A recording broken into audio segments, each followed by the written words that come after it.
Hello and welcome back to Podcasting as Praxis. I'm David, my pronouns are he and him. I'm Jamie, and I definitely wasn't opening a can of fucking pop when that happened. He, him. I'm Rob, my pronouns are he and him. And I'm Alistair, my can of drink is already open, and my pronouns are he and him. Fancy boy. What kind of juice are we on? Skeleton. Ooh, Jamie? I've got fucking Liquid Death Mango Chainsaw because, like, I bought fucking 4 cases of it for a tenner off the TikTok shop. Just living in a small hut, fully constructed of cans of liquid death. Yeah. Oh, yeah. Bad news, everybody. By the way, Jamie is now on TikTok. So if this episode ever gets edited, we'll be lucky. Yeah. We have introduced a cocaine suspended in water drip feed into the cage that Jamie lives, and for some reason he's choosing that over the editing suite. Yeah. Did you know though that nothing beats a Jet 2 holiday? Fuck. I have been hearing this. Don't. That's the exact I'm response. not even on fucking TikTok and I'm mad as fuck about this. Jet 2 advertisers want to hear, isn't it? Like,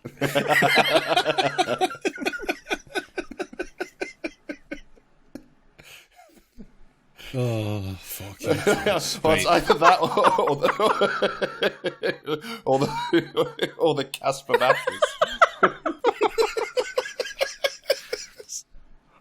Oh, fuck. The whole podcasting family has been sleeping curled together on the same mattress for 5 years and we're still happy. Rob, you are like 2 interjections away for a Peril and Dean special.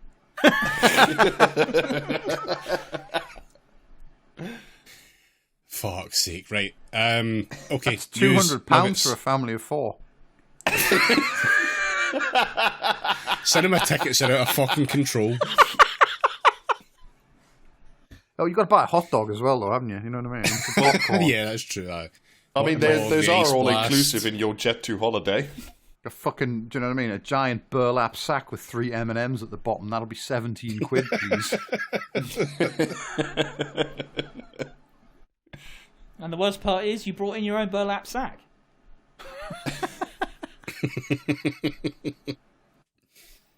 Right, shall we get stuck into these nuggets before we lose all will to live? This will obviously ensure it, but... Yeah, I'm not really sure. Let's not lose the will to live. Let us talk about Britain. Yeah, well, before we talk about Britain, let me lean into the thing that I don't want to be fucking doing, which is talking about the computer and the horrible thing which lives inside it. Wow, everything's computer. So, yeah, don't we love the future? Oh my god, is this Linda LaPlante again? Certainly everything's Linda LaPlante if you're going to go down that route. I mean, reading all this shit murdered me, so who can say? So, this was from the new version of ChatGPT. You'll be so glad to hear they're putting out a new version of it. Because it's got a hat on it now, has it, or something? No, they have not quite stooped to making it Team Fortress 2 applicable. It probably would be a benefit if it could play Team Fortress 2, to be fair.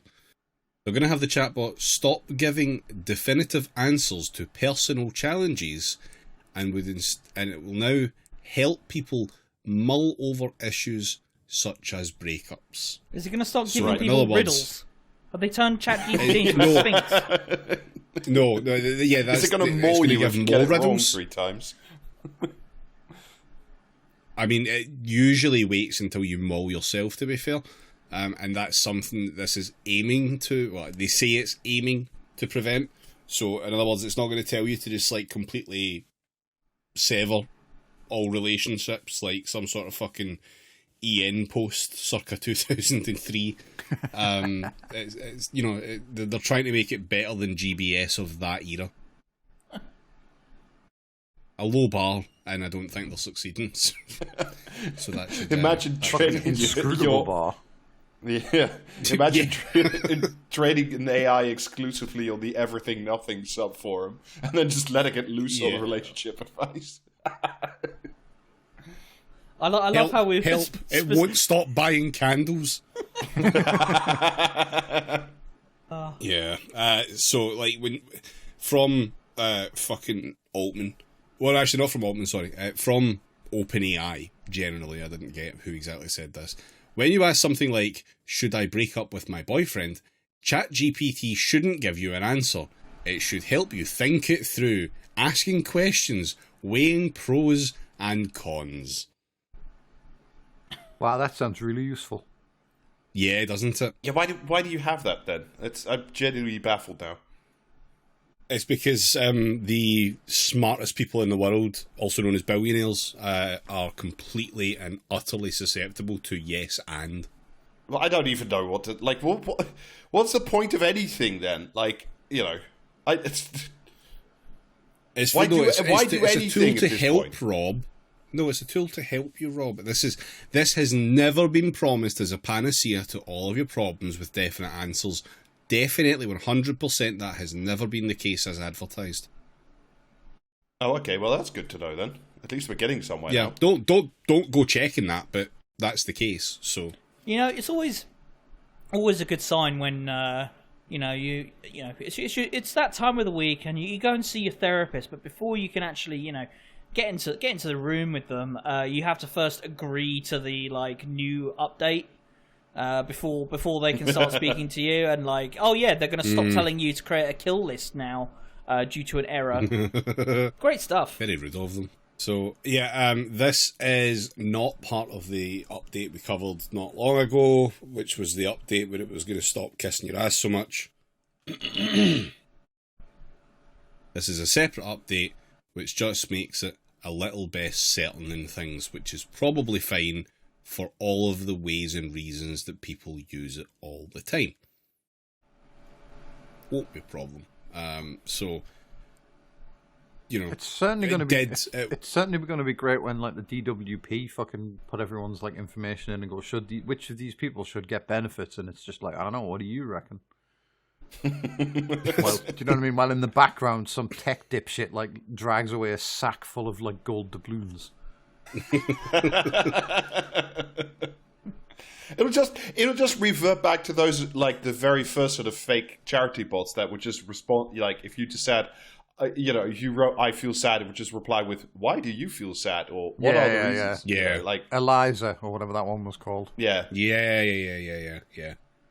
OpenAI obviously still recognises that they've got to do something to stave off the whole your product's literally killing people thing that people just very rudely keep bringing up, so they're going to take big steps with this. So that's part of it. Something else they're going to do is they're going to give you gentle reminders to step away from the screen for a little while if you're on for too long. Fuck off! It was annoying when Anno 1404 or whatever it fucking was did this. Yeah, video games should not engage in that fucking bullshit. I'm sorry, but I am there to pretend I'm not on the computer even. What business is it? What business is it of yours if I've been sat in this chair for 8 hours playing the same video game? That's just between me and the computer equipment in the room. Fuck off with your judgment. Yeah, between me and the stats on my Steam page. Thank you very much. Do you remember the before WoW launched when it was still in fucking early access or whatever they called that back then, and they had because when it finally came out, you had you got rested XP when you were logged out, but the initial fucking implementation was that after you'd been logged in too long, then your XP went down. So it was to encourage you to fucking actually sleep and not just play the game for 6 days straight and then die. Yeah, well, thank God they got rid of that almost immediately. Yeah, I was going to say the forums went absolutely berserk at the suggestion that maybe they should take breaks instead of playing for 24 straight hours. How dare Blizzard tell me what to do? No, you shut the fuck up, Dad. Whomst among us hasn't played a video game for 24 hours straight? I mean, yeah. If I had to put money on it, Rob. Yeah, I was going to say, I don't think I managed 24. Sorry.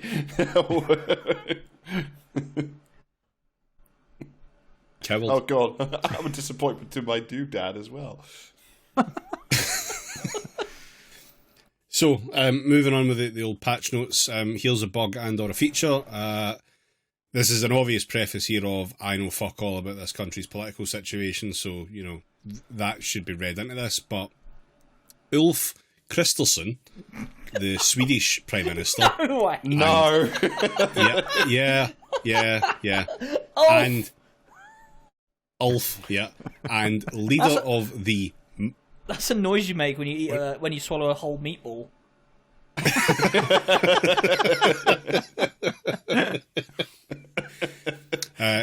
Me and my friends Saturday morning in the IKEA just Ulfing all day morning.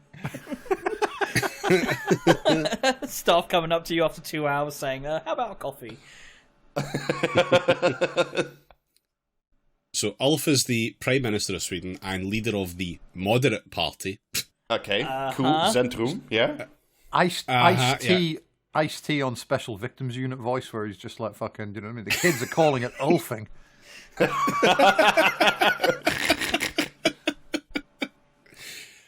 He is currently, rightfully, getting some shit for telling Swedish business newspaper Dagen Industri that he uses ChatGPT and another... and that's like the worst pub I've ever been in. That, frankly, the dog.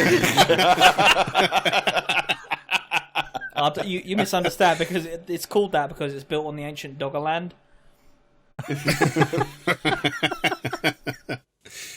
He told that people that he uses ChatGPT and a French one called Le Chat, which I don't think I've heard of before, but it's called Le Chat. It's don't the French already have something called Le Chat? Yeah, it's Le Chat. Oh fuck! So he uses them regularly, not casually, but to get a second opinion on not how casually, to run the entire country. Pro esports ChatGPT guy. Yeah, he's been on ChatGPT for over 24 hours. He's not asking about the wife, etc. He's asking it about, have I killed enough poor people to run the country well, or whatever the fuck. Should I divorce my cat? Yeah. Asking it which way to turn the big dial with racism on it. So I assume it's a central feature of Swedish politics. Almost certainly, yeah. Spokesperson Tom Samuelsson, because again, that political cartoon of Obama with the two big levers on, like the fucking two big levers on his desk. One says like fucking racism, and the other one says IKEA. And for some reason, Ulf is just written across his chest. We couldn't understand Storm Son of Samuel because his face was full of meatballs and he was ulfing at the time. So, fuck's sake. If we have any Swedish listeners left at this point, how about still go fuck yourself?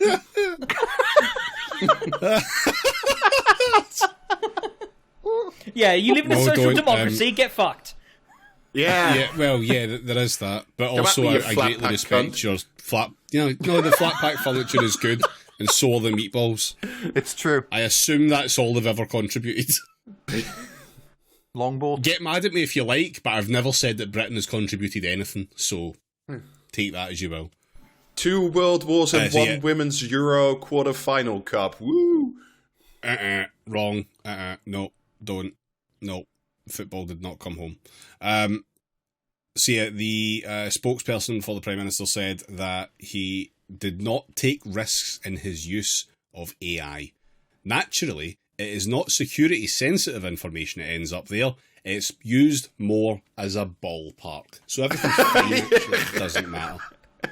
Yeah, I took that to mean he always had a Johnny on.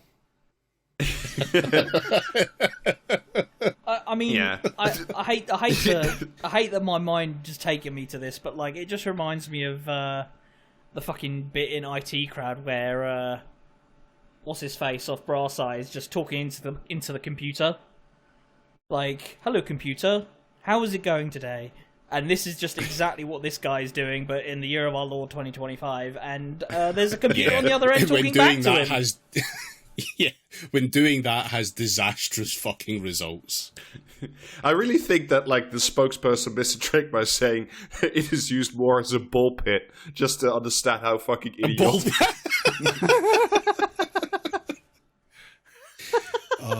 You should probably keep. Why the fuck do we? Sorry, but why the fuck do we keep any of these people around? It's like that fucking cunt today on Blue Sky, that Labour MP who dropped his own AI with like this shitty fucking 1990s. Oh, graphic. Rob, you have robbed me of my next nugget. Has everyone seen what it would look like if your MP was designed by DreamWorks? Yeah. Yeah. DreamWorks Yeah. absolutely going to sue for that, like. I hope so. Fucking What it would look like. What it would look like if your MP was from Clash of Clans. That's what that is. Come Brexit, my lord.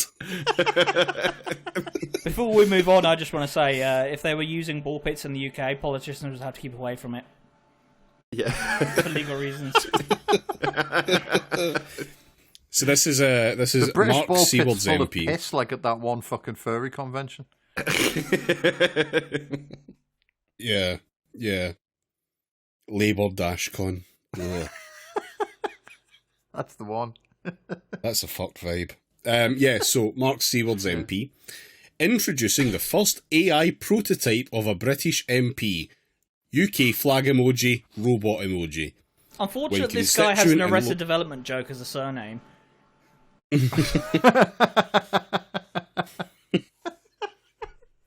When constituent and local business owner Jeremy Smith approached me with this idea, I was very excited to work with him. I The AI clapped like the revolution is little happening. seal that I am, he said, while fucking rolling Yeah. around in a bull pit. The of AI piss and revolution money. is happening, and we must embrace it or be left behind. Cool. This Leave me prototype behind. AI model... Yeah, Leave can we me leave him the fuck behind? behind? I don't care. Do you know what I mean? Take the AI and just disappear over the fucking horizon into the future. Yeah. Like, Godspeed Honestly, to at you. this rate, send me back. Yeah. Yeah. He goes on, this prototype AI model offers my constituents an additional way to engage with their MP on local casework and But policy you're not issues. engaging. You're just like you're fucking chatting with the fucking answering machine from hell. Like that's Well, I you're not will say, though, engaging. I saw a video of someone like asking it why Keir Yes. Starmer was so racist, and they've absolutely nailed the fucking like condescending tone that Labour Yeah. MPs fucking dish out. It's got that shit down, like. Yeah, no, it's AI is getting better, and the left should be worried, etc. It can't ever replace any of the other work I do, and it simply gives people another option to contact yeah. me It's any con- time sorry. of day. From behind the McDonald's. Fucking Boston Dynamics, get Yeah. on that. No, but like seriously, he's like, oh yeah, what the this is. Sorry, what was the line again? I've really lost my fucking mind. There's other ways to get in contact or something. The Mark Stewart AI can't in an alley, I think. Oh. It can't ever replace any of the other work I do, and it simply Any gives of the people another other work. option So to what contact work me. is this? So what work is this replacing? Because it sounds like what it's replacing. Fucking hell. You mentioned one ball pit and Jamie goes full like whole hog. This is the horrible work that they don't want to do. It's the Yeah. core element of their actual job, which is dealing Signing with their fucking constituents. artillery shells before they get fired into Hull. Yeah. I encourage any resident of Leeds Southwest and Morley go to give further. AI Mark a try. To This give is only Mark a a try. prototype. What is? Yeah, have a is go this on, like Mark. his fucking OnlyFans arc or something? Like, it's like that one woman did. What was it? 1,000 guys and 200 guys in one day, and now it's like Mark Stewart's turn to just like fucking show Hull to the people of Hull for like. Oh, that's Show just Hull to the way. people of Hull.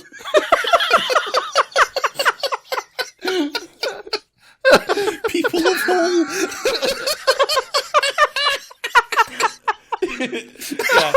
good people of Hull, why don't you go fuck yourself?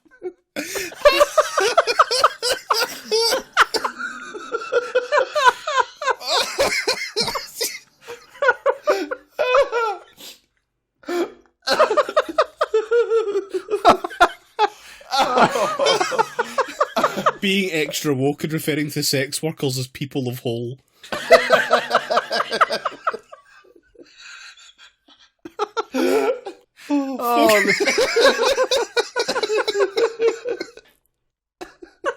I will say that's the kind of constituency work that the AI will never be able to do.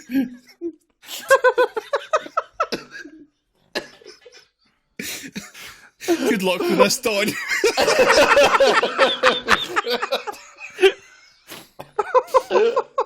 Oh, fucking hell.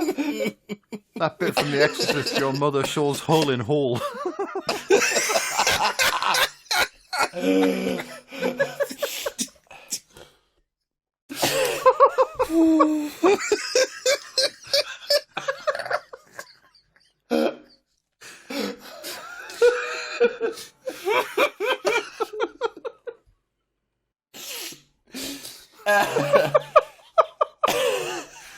Oh, I've got a fucking headache now. Oh, I'm fucking crying.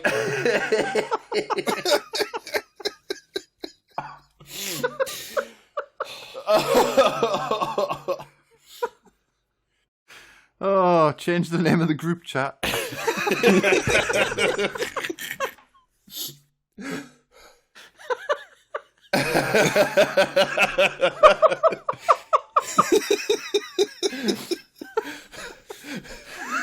Oh my fucking word. Fuck's sake. Right. This is only a prototype, and everything requested will be used to train it to make it better.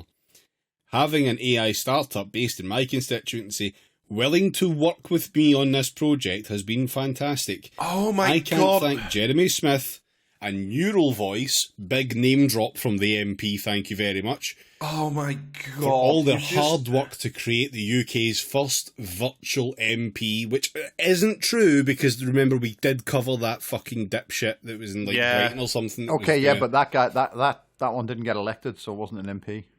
Yeah. Well, neither did this one. I haven't seen this come to the fucking ballot. Your first anime MP waifu. Yeah, fucking great. Thank you. I wonder if I can ask the AI to generate Mark Seward with massive naturals.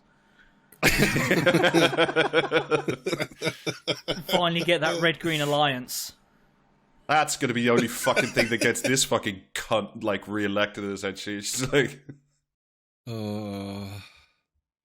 So yeah, lastly in the AI slop world, we have the news that someone managed to a researcher scraped almost 100,000 conversations from ChatGPT from Google because they'd all been set for public sharing and got indexed by Google. Oh, incredible! So this is from 404 Media. So 404 Media's testing has found the data set includes everything from the sensitive to the benign, alleged texts of non-disclosure agreements, discussions of confidential contracts, people trying to use ChatGPT to understand relationship issues, and lots of people asking ChatGPT to write LinkedIn posts. Which is the funniest one on there. Oh my fucking Christ. LinkedIn is such a just fucking sewer, like... I assume they got the like What magic showing goo. Hall in Hull taught me about B2B sales. I have to assume that they got the magic goo that makes fucking large language models work at all. Is what they scraped it off the walls of a fucking LinkedIn post. Do you know what I think it might be the most like depressing thing that I received for my birthday this year was several people clicking that automated Being a LinkedIn year message older, of saying surely. no, it's like getting messages like automated messages from LinkedIn from like people who just click the button that says wish Rob a happy birthday. You just get like, you know, the same text from like the same 5 LinkedIn fanatics every year, even though you haven't spoken to them in like 7 years. It's just so fucking like sad, essentially. It's my birthday at the end of this month, and I'm hoping, like, excited to find out whether I still get an email like wishing me a happy birthday from the Civ Fanatics forum that I joined in like 2000 and linuxquestions.org. Click here now to get your personalized message from Mark Stewart.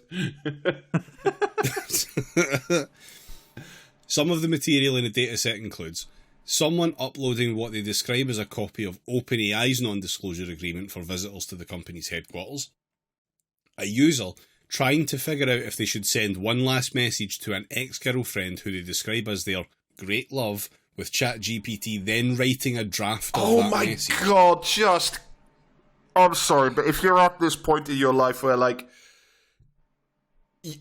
the love of your life has left you or whatever, there's been a breakup or something horrible has happened in your relationship, and, like, your instinct is to, instead of just doing something personal with maybe one of the most personal things in your life, which is, like, you know, a major relationship. Like going away and leaving them alone forever. Yeah. Yeah, maybe if you're struggling to put into words the way you feel about an ex-partner, maybe that might have something to do with the fact that you got broken up with in the first place. Just throwing that one out there.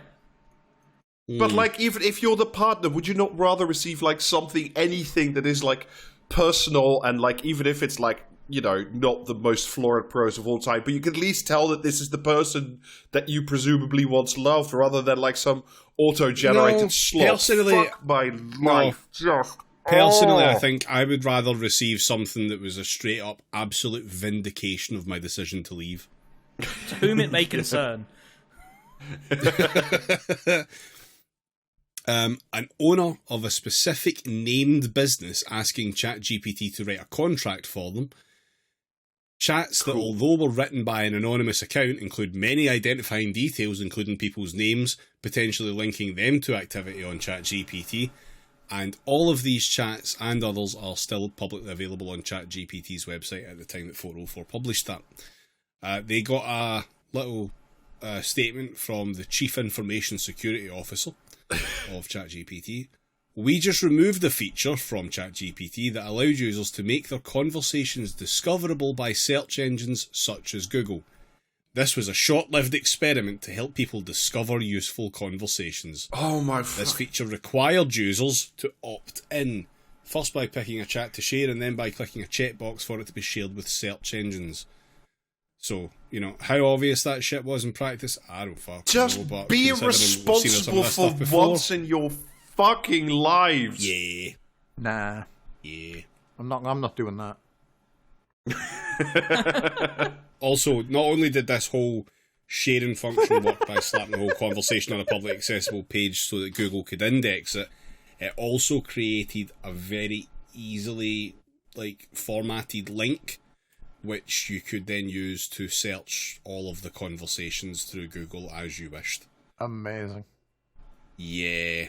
Good shit, isn't it? Incredible. So that's your fucking AI slop tech roundup for this week, I guess. It drives it, like, I literally this week, so, like, I was having dinner with a few friends who are, like, who are not like podcaster formed, who are, like, slightly more normal than me, I suppose. And they're all just like, you know, what should we do after dinner? Why don't we ask ChatGPT? Oh yeah, I use ChatGPT instead of Google now. Like, I mean, not that there's much difference because Google keeps, like, cramming, like, it in your blowhole as well. But, like, this was in a room with knives.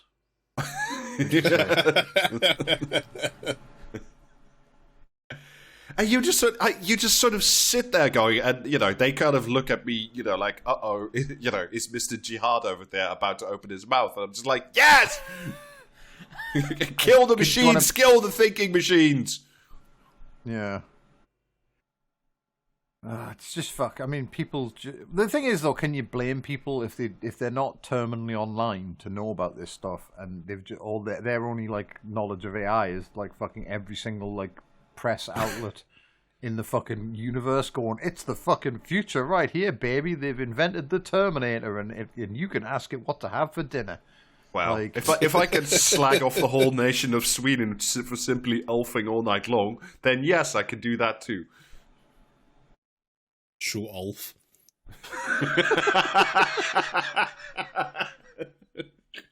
You should never do Ulf to Hull. Being quite literally balls deep in an IKEA. Now that's what I call Ulfin.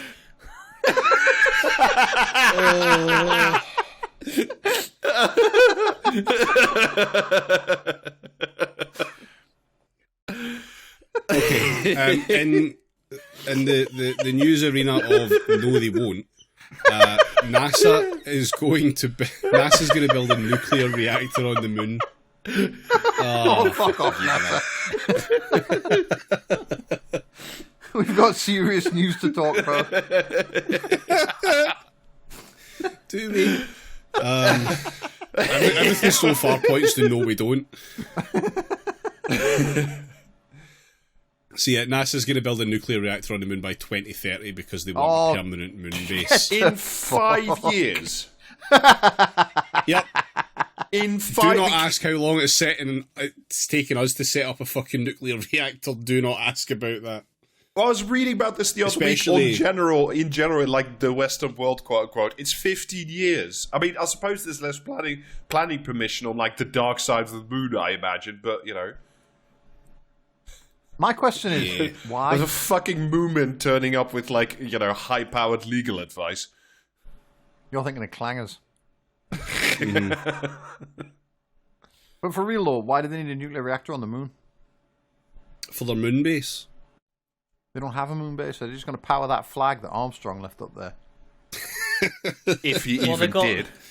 They've got all that duct tape up there now, Jamie, so they've got to build something up there.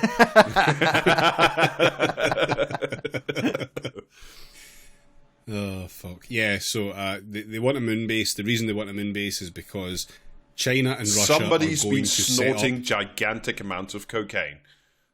The reason they want a moon base mankind, is because Donald Trump is 7 years old. That's why they want a moon base. Like, moon bases are cool when you're 7 years old, so when the president is 7 years old, America needs a moon base. That's the long and the fucking short of it. Yeah. The more official outside of Trump's mind reason is that China and Russia are going to potentially declare no-go zones on the moon. Sharia law on the moon. Oh no! That's lunar Sharia. The one thing we didn't want to happen. Yeah, the worst thing about that is you wouldn't know which way to pray. So yeah, the reactor itself isn't even going to be that big, either in size or scope, I guess. But it doesn't need to be because there's literally nothing up there to plug into the fucking thing. Well, no, that's true. It's going to be at least 100 kilowatts per hour. Wow. A wind turbine is 2 to 3 megawatts. This is some fucking not on the moon, space engineers bullshit. Do you know what I mean? This is space engineers. They're going to build a reactor and just hook it up to a fucking plant that manufactures batteries and fires them at the Earth.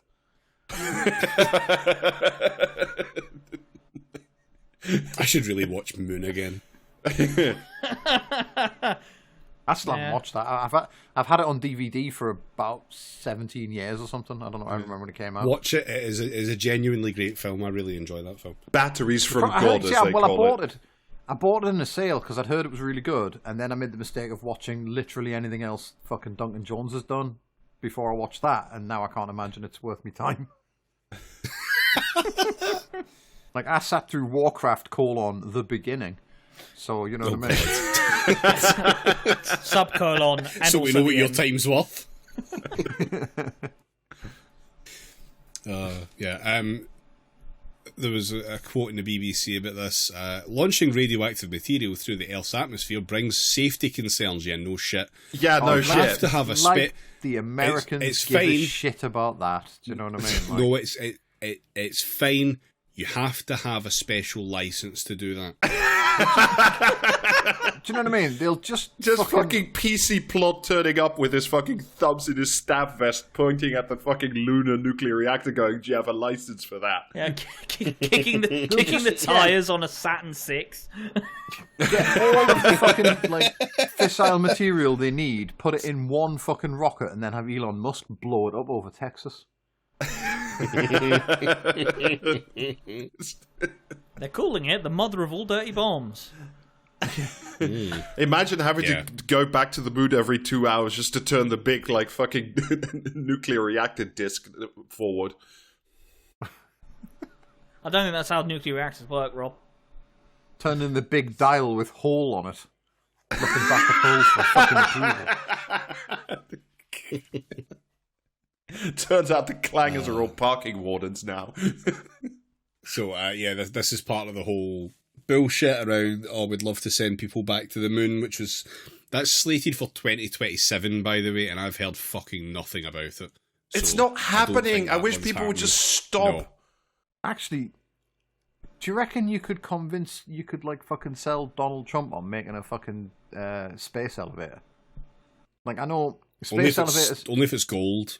Well, that's what I mean. Like, space elevators aren't practical because we don't have a material strong enough to fucking, like, build them out of, but that's not going to stop that. No, we do. We could, but it's just too fucking impractical to make the shit. Yeah. I don't know. It's worth a try. Why not? Could just get members of the US military to stand on each other's shoulders. Like, that would probably do the job well. Anyway, I just thought that was a fun little mention, seeing as we're all big fans of the hit show For All Mankind. And now a word from our sponsors. Everything is fucking expensive. Subscribe to Praxiscast at patreon.com/Praxiscast. So, moving on to this planet again. I don't know if the rest of you have noticed, but there's a genocide happening. It's shit. Yeah. No. There's bad things. That's there one are of the bad reasons things it's happening. shit. Yeah, and it's happening against white people in England. Fucking hell. Well, if you all look at your watches, you'll see that as of about 4 weeks ago, I don't have a watch. The genocide in Gaza is actually real, sort of bad, and it has only been in those last few weeks that this has been, noticeable for a large chunk of our like media political establishment.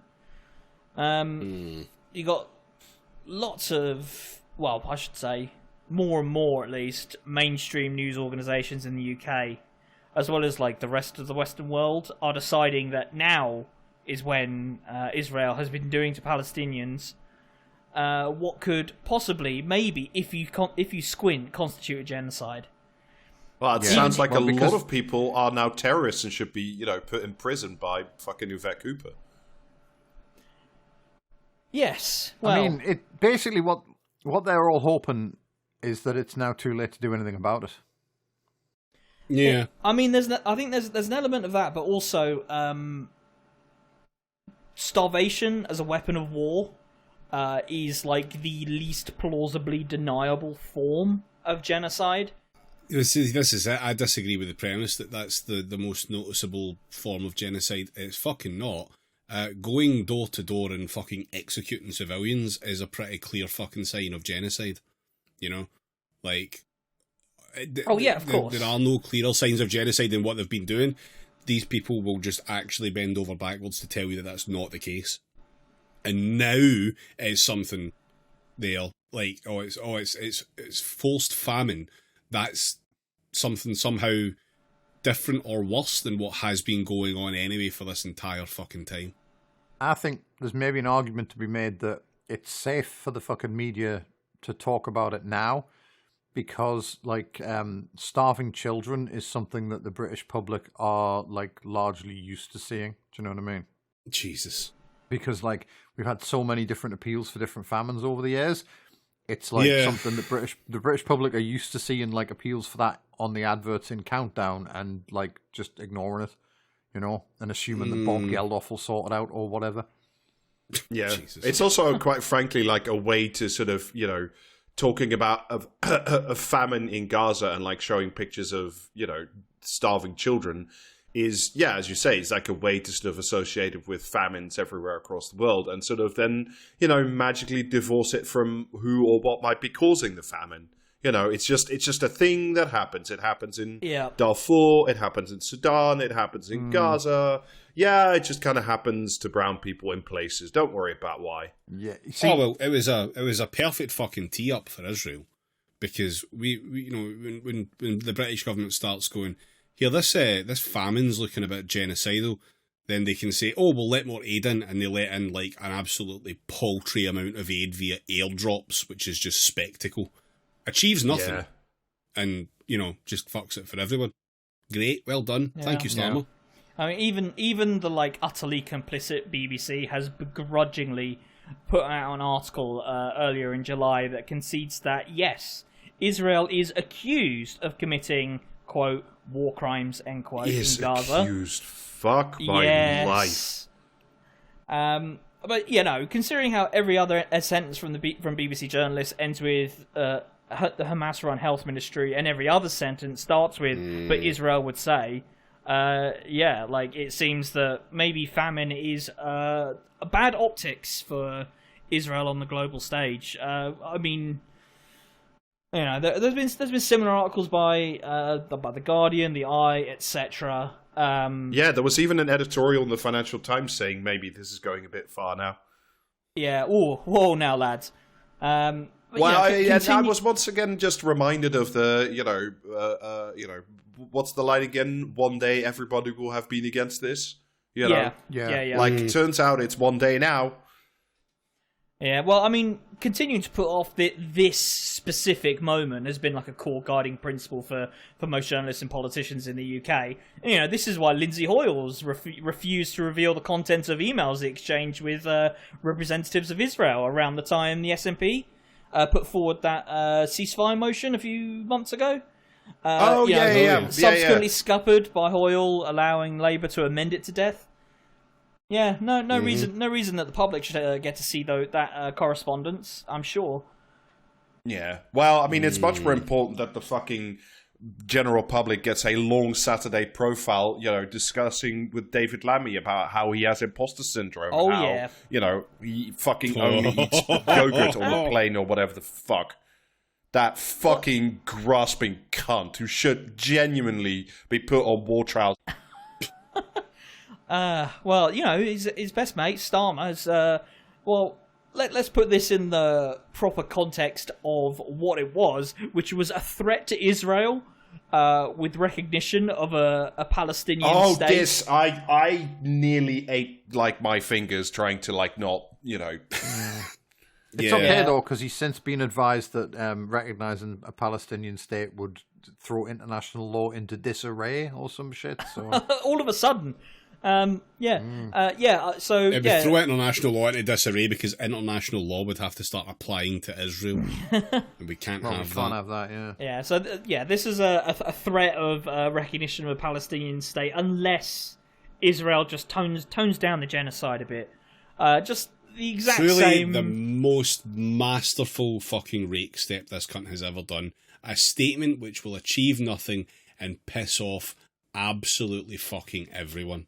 What else would you expect from a craven racist, this fucking prime minister? But he's self-determination is not a carrot or a stick to be dangled or threatened for any people, unless, of course, you are the worst prime minister of memory and an even worse human rights lawyer. And this threat to Israel, because that's what it is above anything else, has come after Starmer promised MPs in a meeting that he would propose unconditional recognition of a Palestinian state when he met with Trump. No surprises there why that plan didn't survive contact with the reality, but, knowing Starmer, it's just as likely that he outright lied to the MPs in the first place, so very cool. Did you see fucking Yvette Cooper? No, it wasn't Yvette Cooper, it was that other fucking, piece of shit traitor. It was Emily Thornberry, who was on some fucking program over the weekend, I think, saying that, Trump is the one who could bring peace to Israel and Gaza because, he's the only one with the force to do it. And, I'm just sort of sitting there going, but he won't. Yeah. Is that the why same, are we pretending that this fucking senile racist cunt is going to, all of a sudden turn around? Because she was like, oh, yeah, because he really wants that Nobel Prize. It's the Nobel Peace Prize. He is a fucking seal, I'll give you that, but Jesus, have some dignity for once in your fucking lives.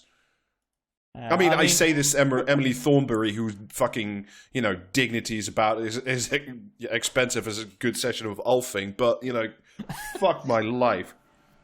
Yeah, I mean, it's not just the UK who have done stupid bullshit about recognition of a Palestinian state, because Macron has also pledged France to recognise a Palestinian state in September.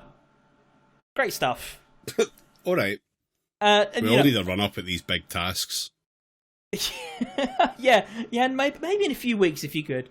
But yeah, I'd want to close this particular nugget out with a reminder that a two-state solution is a liberal fig leaf to be waved around when things are not looking good for Israel on the world stage. It's a non-viable solution that is just another leaf taken from the South African apartheid book, namely Bantustan's. The only solution for the Israel-Gaza war, as it is so called by the worst fuckers alive, is the complete and total integration of Palestinians and Israelis into a single multicultural state. That is to say, the dismantling of the current Jewish supremacist incarnation of the state of Israel. And anything else is, just wasting time. No, quite frankly, anything short of just genuine denazification, what we did in Germany after World War II, is anything short of that is just fucking pussyfooting around.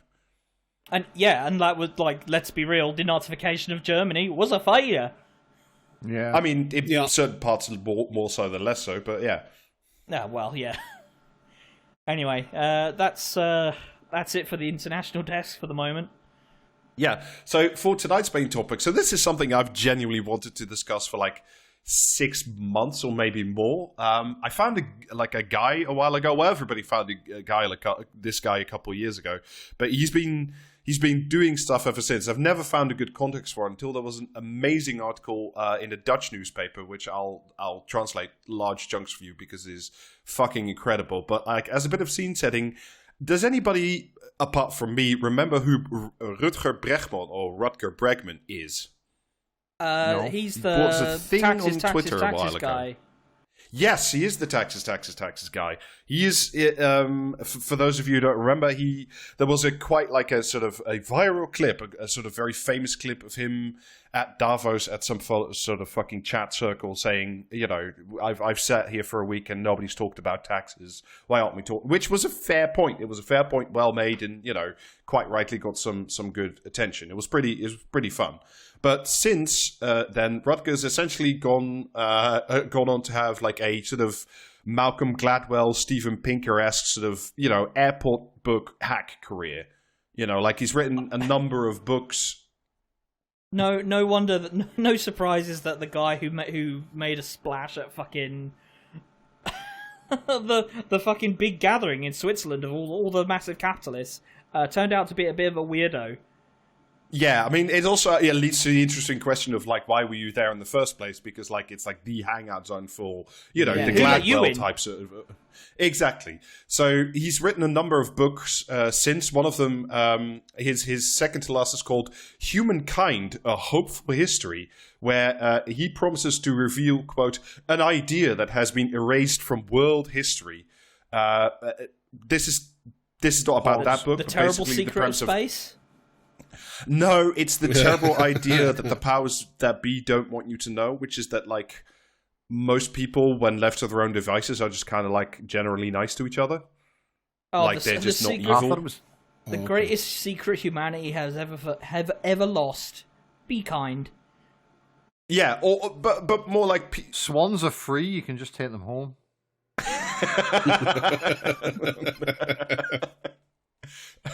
So, like I say, this is not about that, but this is the sketch where Rutger's been at the last few years. This is from a review in The Guardian, which even The Guardian couldn't find much nice to say about this book, which is a fucking astonishing thing, because this is Guardian-level catnip.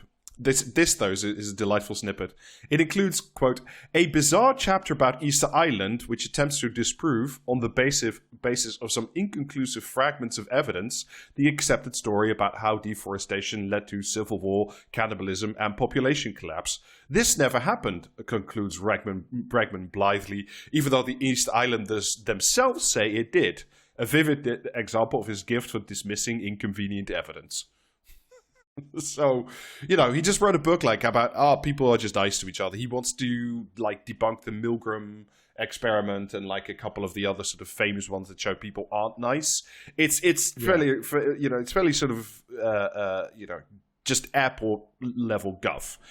He's also, would have surprised you to learn, quite close to the effective altruism crowd. Oh, fuck off.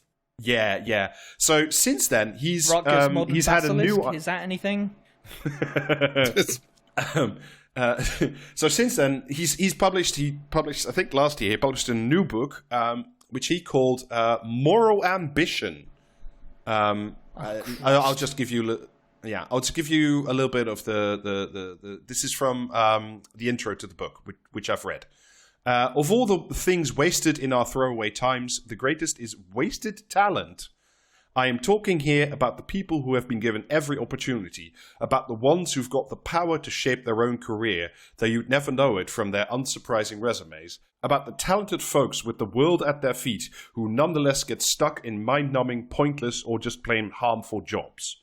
So what he wants to do is, instead of, the best and the brightest of any generation going into being a consultant for McKinsey, essentially, he wants to turn them into having moral ambition. Oh, for fuck's sake! I'm reminded of that quote. I'm less interested in the contortions of Einstein's brain than the fact that there are 1,000 million Einsteins out there who toil away in a fucking sweatshop. To paraphrase. He quotes that line as well, by the way. But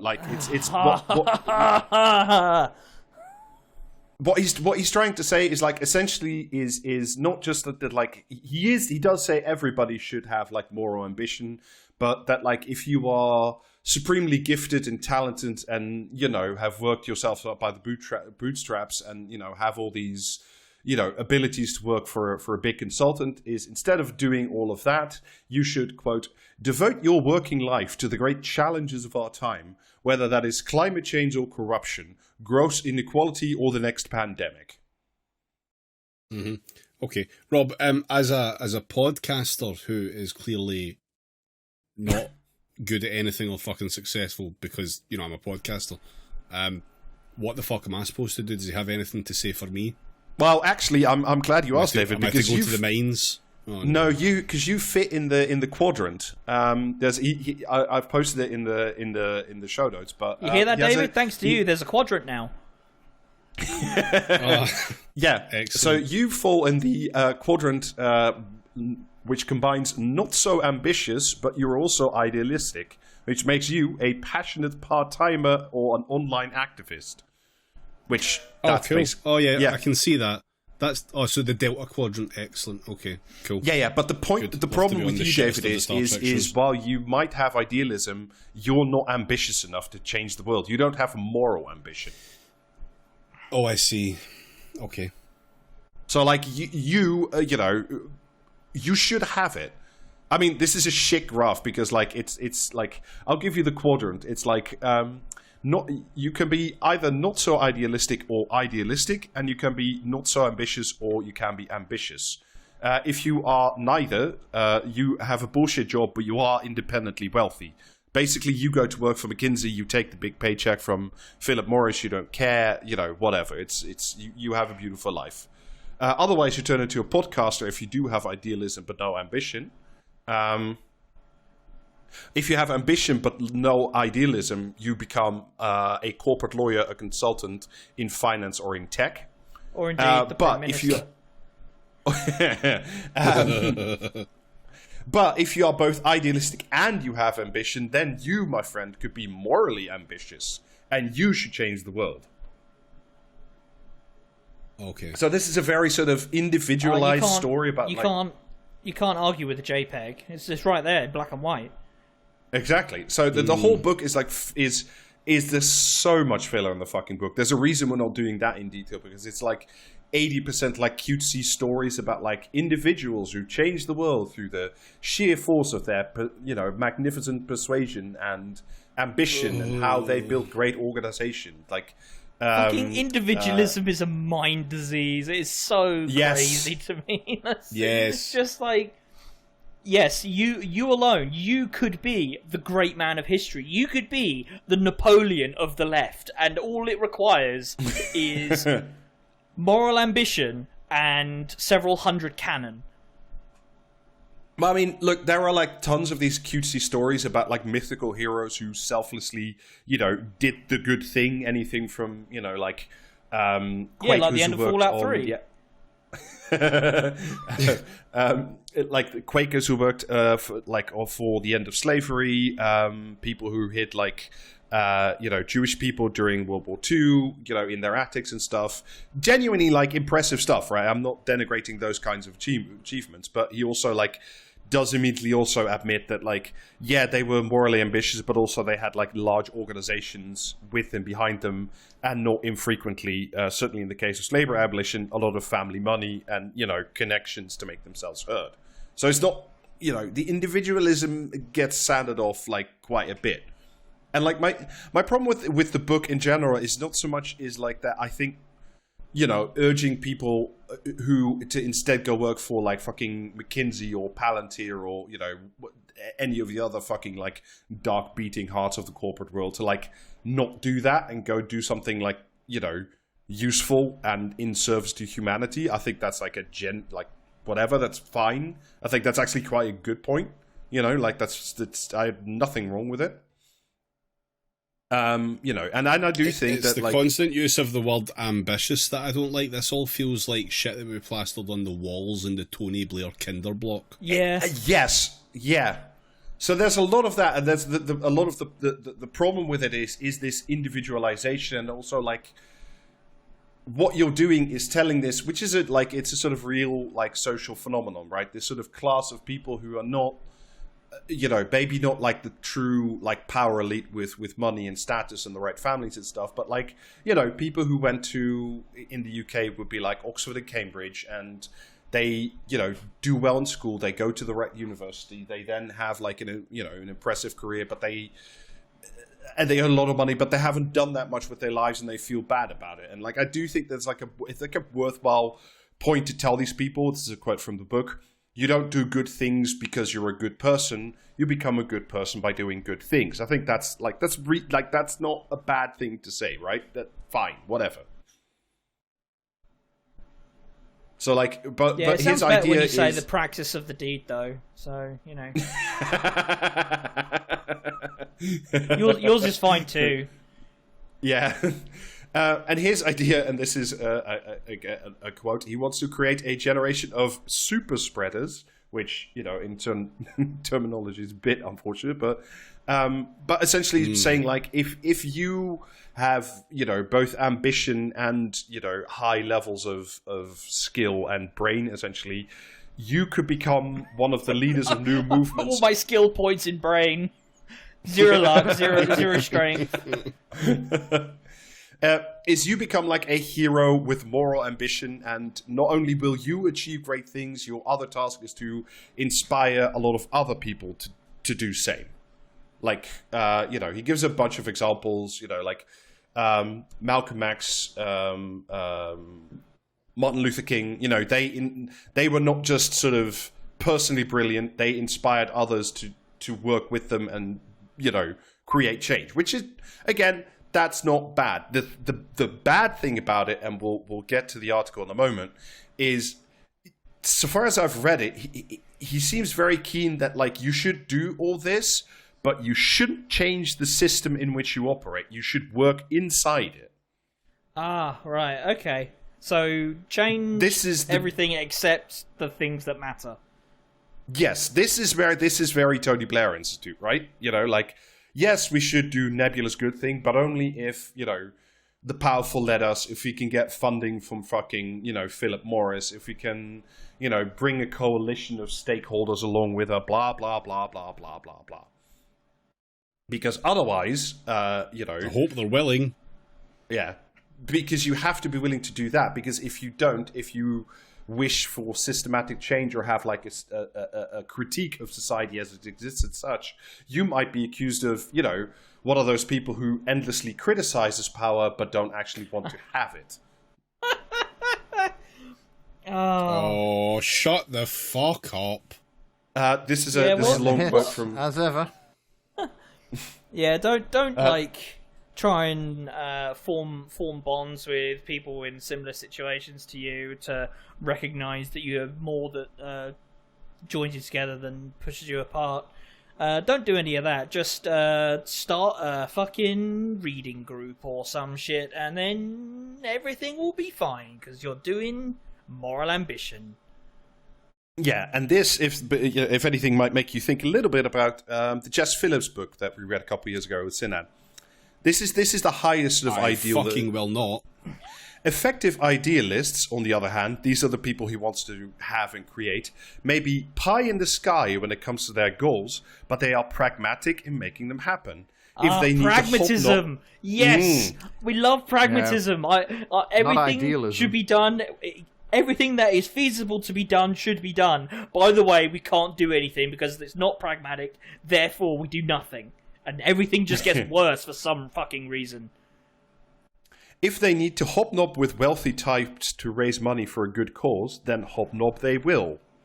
If they must forge tough compromises in order to forge ahead, that is what they will do. You remember Jess Phillips saying, like, if you're not willing to, like, trade bombing Syria for, getting a 5p plastic bag charge, you shouldn't be in politics. It's that shit, right? This guy is describing the American Democrats. That's literally it. Like, that's what they do now. And how's that fucking worked out for everyone? Yeah. If their carefully cultivated curly moustache threatens to compromise their credibility, they are the first to grab the clippers. What? Oh, so if anything he's in love with his own writing. By the sounds of it, if anything you do or say is perceived as a threat to actual power, then that must be sanded off immediately. Sanded it off. Yeah, exactly. To become a perfectly spherical activist in a frictionless world. Yeah. There's a lot of chapters in the book, again, about, like, what is the perfect, like, humanitarian, charitable foundation. And his metric is a lot of the time is, like, how effective is it in distributing resources? And it's like, that's just effective altruism. Like, I know that language. I've seen that. Shit before. Not communism. Like, okay, I'll write that one down. Yeah. Just jot that one down. Therefore, and this is a chapter title from the book, what you should do is, quote, enroll at a Hogwarts for do-gooders. Oh my fucking Christ. Because, like, all these airport books are the same. The chapter title also has, like, a little quote from a famous person. In this case, it's from Coco Chanel, who was an actual noted anti-Semite and a Nazi agent. So, Yeah, that's how you know it's good. Yeah. So, basically, in order to... You must not just purely have moral ambition, but in order to sort of make it count for something, you need to find a problem that has 3 S's. It must be sizable, solvable... Precisely 3 and not 2. Shower shave. It must have 14 words, not the... No, it's... it must have 3 S's. It must be sizable, solvable, and sorely overlooked. So the big example that he gives is some charity that distributes mosquito nets, right? So people can sleep under a mosquito net. They don't get malaria. This is really good. I'm not debating that. That is really very good. Like less people having malaria because it is sizable. A lot of people have malaria. It is solvable. You give them nets, and it is sorely overlooked, which questionable. But like in the story that he tells it, like. Not a lot of people were working this practically on malaria stuff before, and it is now. So, like, this is something you can do if you are morally ambitious and, quit your job at McKinsey. Did Bill Gates... Is this some Bill Gates shit? Yeah, I was going to say, yes, did Bill Gates Bill Gates mosquito lasers not take off in fucking high malaria incidence locations for some fucking reason? Fucking GDI fence post for mosquitoes. So we're firing the ion cannon across all of the tropical regions of the Earth in order to minimize the outbreak of malaria. So basically, a lot of Bregman's career, and especially currently now, since he's had this book out, and because he's literally also opened like an actual physical institute called the School for Moral Ambition, where like you can Derek literally Zoolander's School for Moral Ambition. No, it's like an actual thing. It's like there's the two issue parts. is you just can't turn left. That's the one thing about that school. Yeah. So there's like a group of people, they have like the first 2 classes or something now. They give them like stipends to live on, so you have an actual income, which is, again, that's really good. And then they set them to work on like one of a big world problem. The 2 active cases on the website that like the first two groups are working on are food systems, which is like, how do we create food but sustainably? Which is something that I worked on for 10 years, and I can guarantee you nobody's going to solve in 6 months, but whatever. And the other one is like, how do we destroy the tobacco industry? Like, how do we remove it? How do you tax it out of existence? Whatever. I mean, I think we would have How some many ideas. divisions does the tobacco industry have? I think probably worryingly more than any of us know at this moment, Jamie. So like those people, like they you have to apply to the thing. They give you a stipend. They send you off. Like you go to an existing charity to like work with them, train under them for 6 months. Then you come home, and then you and your other perfect moral idealist, high IQ, fancy lad types come back together Harry in the Potter room, and then you solve the problem.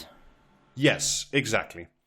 And this is where we get into the article. There's the second part, which is because obviously, like, you can only have, this thing has funding, but not an infinite amount. So, like, you can only have so many people become part of these traineeships. The other thing is these things that are called moral ambition circles, where people who self-identify as morally ambitious, mainly consultants, bankers, things of that like, who do very important work, and want to sort of encourage each other to become more morally ambitious, if that makes sense. And I repeat, this is very important, they don't just sit around and chat shit and make themselves feel good. This is very, very important. Okay, so we're going to stop this here. If you want to hear this horrifically cursed Dutch article from Rob, which should be enough words to make you think, actually, no, I don't, but yeah, we know what you're really. like. But you do want to be multicultural, Patreon.com don't you? Even though you're probably white in English, you want to be multicultural. What does that mean in Dutch? Yeah, stop saying that.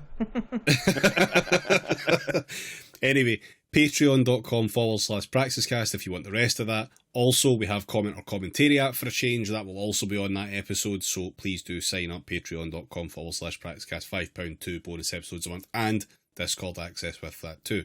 Merch is available, praxiscast.tmail.com, and Twitch streams are twitch.tv/praxiscast every 6:30 on Sundays 6:30? when we can be arsed. Every 6:30 on Sundays, the morning and the night. Yes, We do it twice. the morning and the night, yes. So nice, they streamed it twice. Yeah. Yep. Also available at all good Ikeas. Simply log on to twitch.tv/praxiscast on your scrying orb at 6:30 a.m. to see what happens at 6:30 p.m. Yeah, off your orb, motherfucker. Anyway, bye. Bye. Bye.